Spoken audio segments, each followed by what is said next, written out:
please join me in welcoming Marco Perego Saldana, the writer, director, and producer of The Absence of Eden.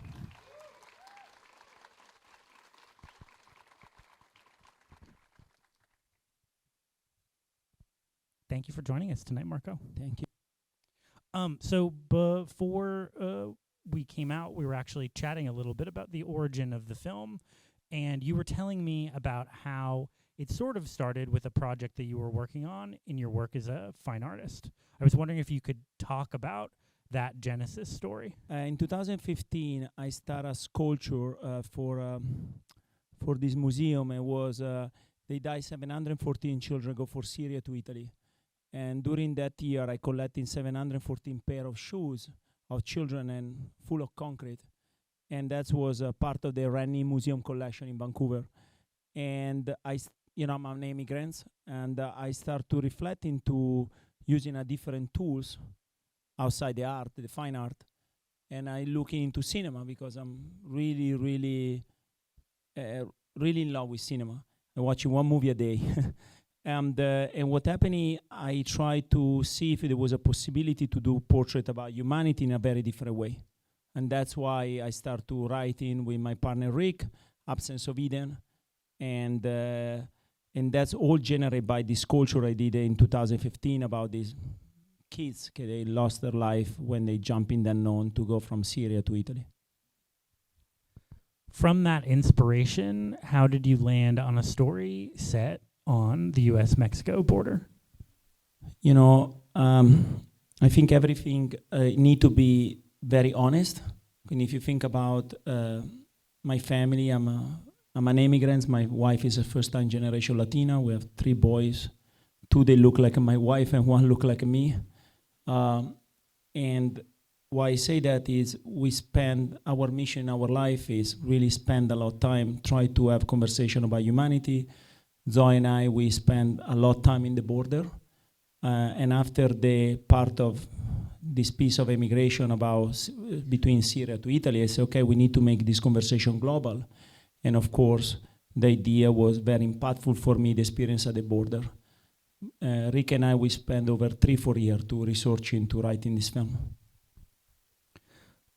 Once you took the project from the script to the screen, I wanted to talk a little bit about financing, which is always tricky for independent films in the best of circumstances. Given that the subject matter is topical and for many controversial, I'm wondering what those conversations were like in terms of securing financing so that you could make the project. Yes. First, I think the biggest quality is resilience. When I keep pushing this, but the first thing is I was very lucky to surround myself with. I always surround myself with people better than me. When I start to create a team around me, from the producer, from Robert and Carl and Julie, to all the people, and everybody really jump in. And CineStar was the company of also like my wife, and Jolene is here too, and they believe so much first in me and in the vision, and also there was this kind of producer, they really want to make a picture about can mean something. And I really believe we did this movie with open heart, and I really hope that tonight everybody be touching about this because it's about conversation. It's not a political film, it's just a pure letter to humanity. I did want to ask about Zoe's involvement. I'm curious what the experience is like working so closely with your spouse, especially given the grueling nature of some of the experiences that her character goes through. This is a very good question. Don't laugh about, but I started this movie through masterclass. I literally pay $50, and I look in every single masterclass from Scorsese to Jim Cameron. And when I start this, my wife was wake up in the middle of the night and say, "What you doing?" I say, "I need to be ready to work with you." Short story was challenging, and the more important things was very inspirational. She really teach me so much, and I was very open to be there like a student and really try to learning. I'm obsessed with details and cinema, and I really want to learn from her. And I think it was, for me, was like to have a master class in the real time. Since we're on the topic of Zoe, she can't be here tonight because of the ongoing SAG-AFTRA strike. I'm wondering, in your view, especially, you know, because you also work in fine art, what do you think is the most important issue that Hollywood workers are fighting for right now? I think they want to be seen. And I really believe in this. I think the bigger platform, they have a responsibility with author and artist, and people they give in life to this craft.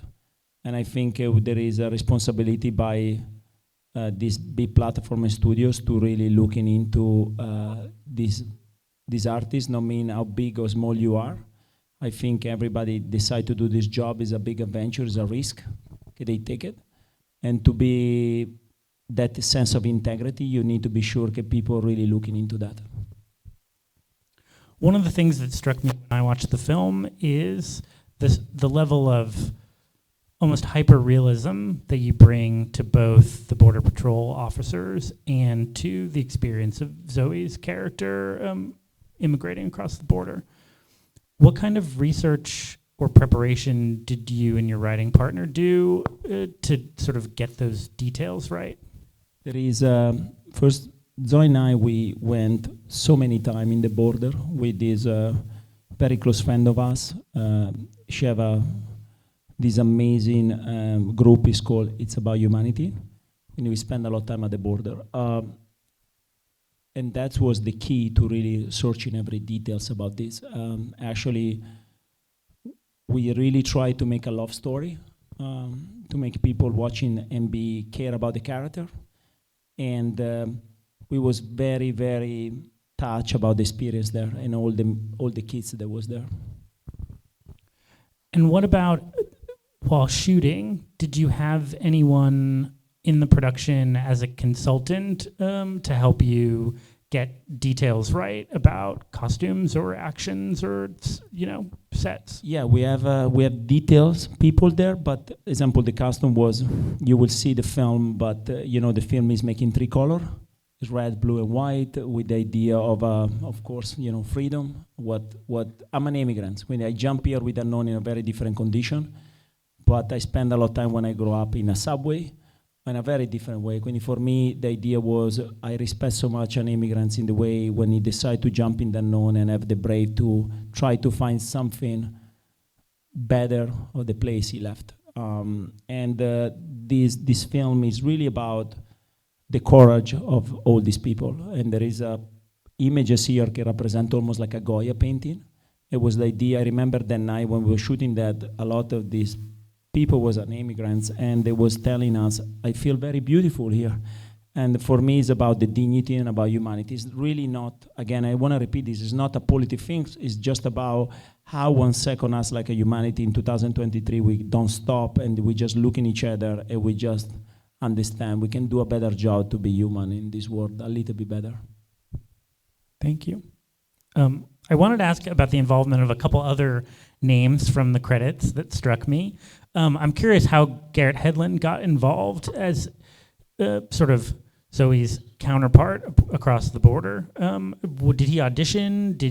I know Garrett. I know Garrett for a long time. He's friends. I really always want to work with him. I like his work in Mode Band. I love his really work, and I love him like a human. And I really asked him if he was taking consideration to work with me.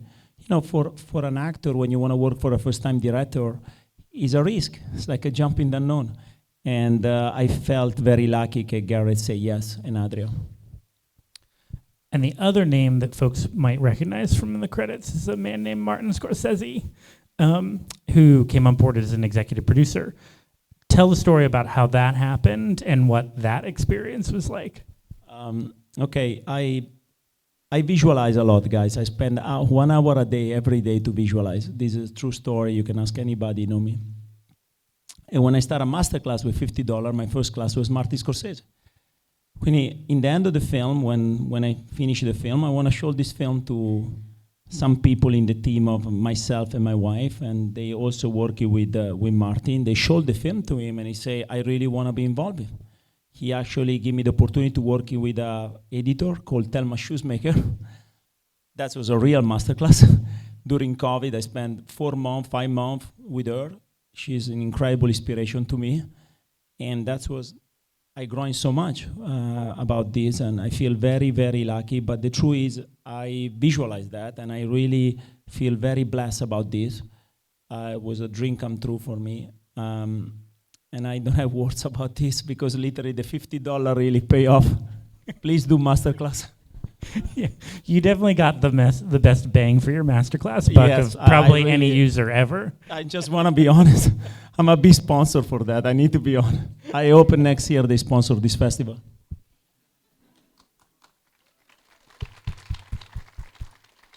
I'm curious what you feel like was the biggest challenge for you as a first-time director, and also what was maybe something that surprised you that you were already knew how to do without really, it came to you instinctually. Yeah, the more difficult things is actually, surprise or not, is the movie is not easy.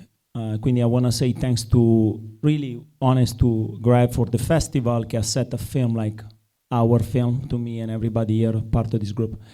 The film is not easy, and that is the more difficult part, to ask into the audience to really have time to watching film from the author perspective and really protection that. Is one of our mission to really protection the voice of every filmmaker. That's why I have so much respect for festival like Newport Beach, and because it's a rare brief, and I think slowly we're going to look in more film from the experience perspective, like more to have a product, and I really believe we need to have looking into more like a filmmaker perspective and author, and there is so many young filmmakers with the voice, and I would love to really protection that part. And that was the more difficult part, to make a film like that and be accepted, because it's an art film, it's not easy. That's the more difficult part. The things was very natural was when we was in set, we literally, in a more difficult experience, I have this joke, but don't laugh about, after the movie, I think I never went in therapy in my life. I spent every single money I did in therapy after I did this movie. I'm so glad my therapist is not here. But the more important things is, we had a great time. I'm very grateful for my producer, my writing partner, my friends that are here, because the supporting was amazing. The more difficult part is there will be a location for this film to experience that. You understand? That's what for me will be the more difficult part. Where and when did you shoot the film? We shot the film in New Mexico, in the border. It was during COVID, like that experience before the COVID start, and after we did a re-editing and with Thelma, and after that we finished the color collection after COVID. And about how long were you shooting for? We don't have any money. It was 27 days. That's why I spent a lot of time in therapies. And it was 27 days shot with no money. And but I think it was a very beautiful experience. It doesn't look like you did it on a shoestring, so congratulations for that. Thank you. I'm very excited to see the reaction of the people.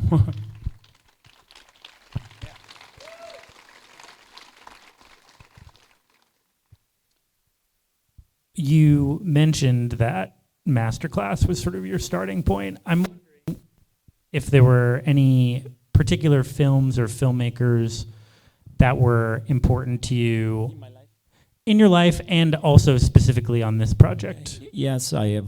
Like I told you before, I watch This Is True. I'm obsessed with art and film. I watch one film a day. I watch not in the weekend because I need to spend a lot of time with the kids and the family, but I watch my preferred filmmaker, of course, I'm Italian. They're Federico Fellini, from the new realism.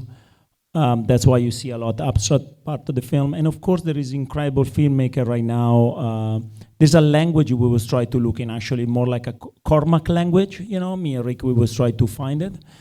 That was very important for us. And about visual and, sense of color, there is, a director I really love, his name is Adrian Tartovsky. That's why there is a scene with 2 minutes of a wolf walking, based on this very famous movie by Andrei Tarkovsky, is an homage of the master.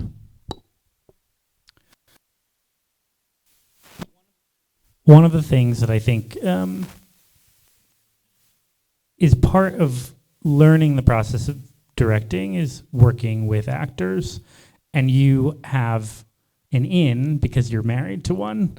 What would you say you learned from Zoe about directing actors? Or maybe what did she teach you before you even started on the project? I feel like a family, when I tell the truth. The truth is, I married my wife because she's very raw. And when you make a sculpture, the more difficult things is to be raw. And Zoe is capable to transcend so much like that because she's very honest and she's very pure. And that purity is the essence I'm trying every day in everything I do. There is no, in any piece of art or this film is about this essence of purity. And my wife is really, I think that's the secret why she transcended. She's the only woman woman and man artist, because she have 4 of these biggest film ever. And I think she's capable to be so honest. And that was the more fascinating things for me. I felt in love for her. And that's what I try to learn from her every day, is this purity, this essence everybody would try to find. And that's why the film is very raw. I think that part I learning really from her. She's the more, I really hope that's the more searching I try to find every single day in my life, is that essence of purity.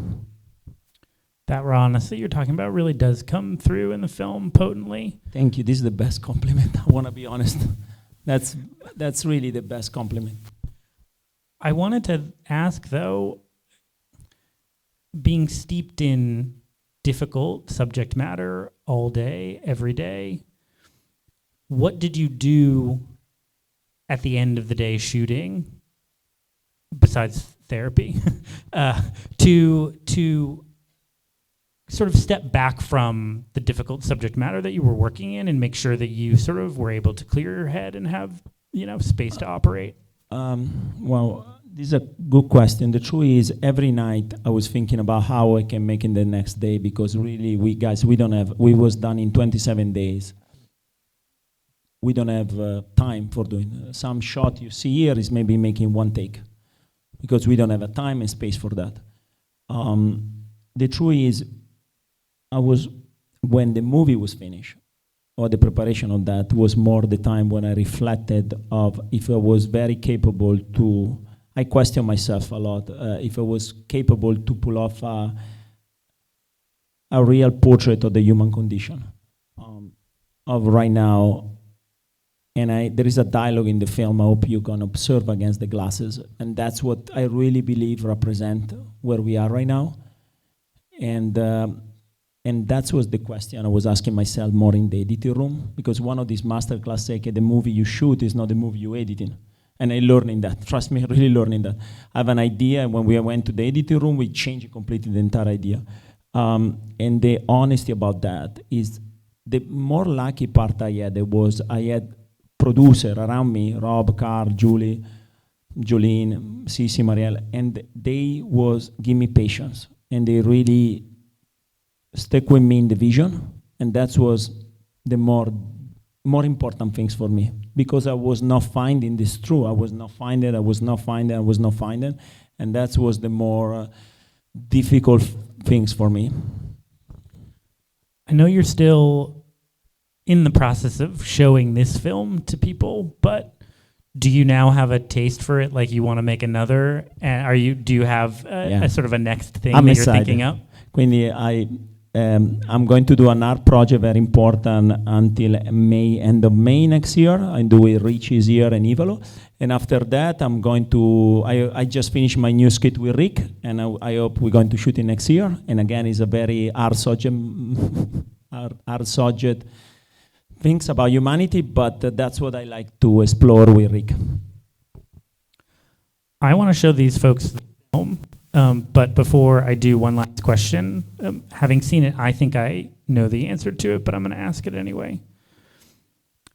What message would you like folks to take away from it when they walk out of the theater tonight? I want every single of you decide what the ending is, and I want every single of you to go home tomorrow breakfast. That will be my goal, and really talk about this. If you are capable to do that, I mean I arrive at the goal. If you forgot about it, tomorrow morning you talk about something else, it was not a great movie, and I'm sorry about that. I hope tomorrow morning at breakfast you talk about this. Yeah.